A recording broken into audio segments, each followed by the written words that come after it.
Okay, class, we will discuss this sample problem. This is example problem number 1 base sa previous videos natin.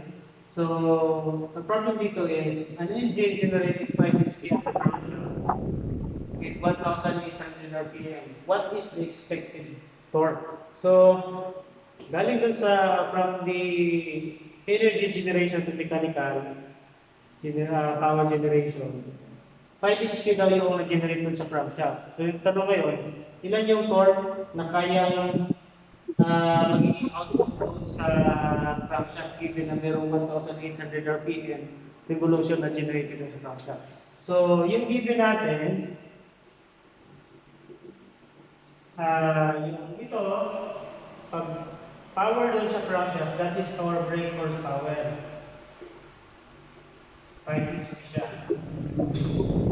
So, yung N natin is 1,800 RPM, revolution per minute. So, yung required is the torque. Yan. Di ba yung brake horsepower natin, ay napo-compute siya using 2 pi Tn. Bakit nga pala 2 pi? Kasi itong N kasi is revolution per minute. Yung isang revolution, 2 pi ito, diba? This is pi dito, and pi dito. Kaya siya nagiging 2 pi. Okay? Yan yung ibig sabihin natin.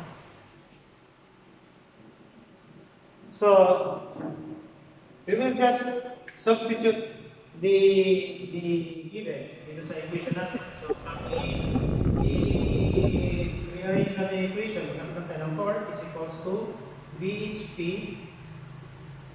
over 2 pi times N. Okay? So, ganito lang yan. Pag isa-substitute natin siya, yung brake horsepower natin is 5 HP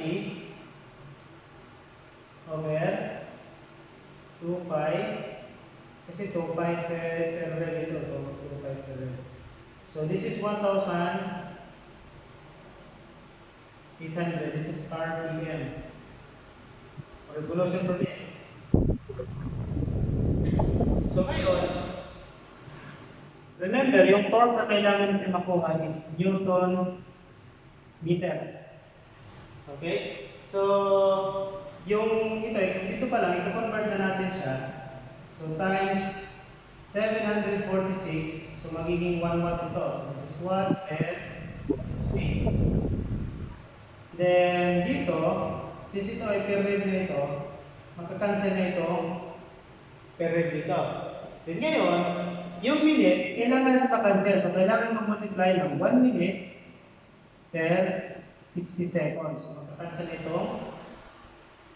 Minute na ito.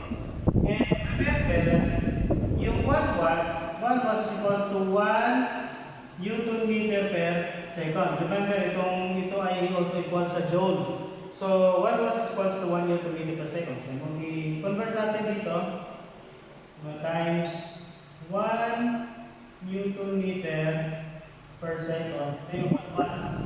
Per watts. Okay? So, kasi sinusulat siya ganyan na. Yan.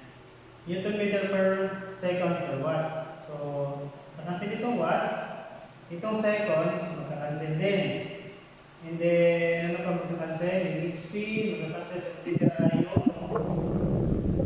Newton meter.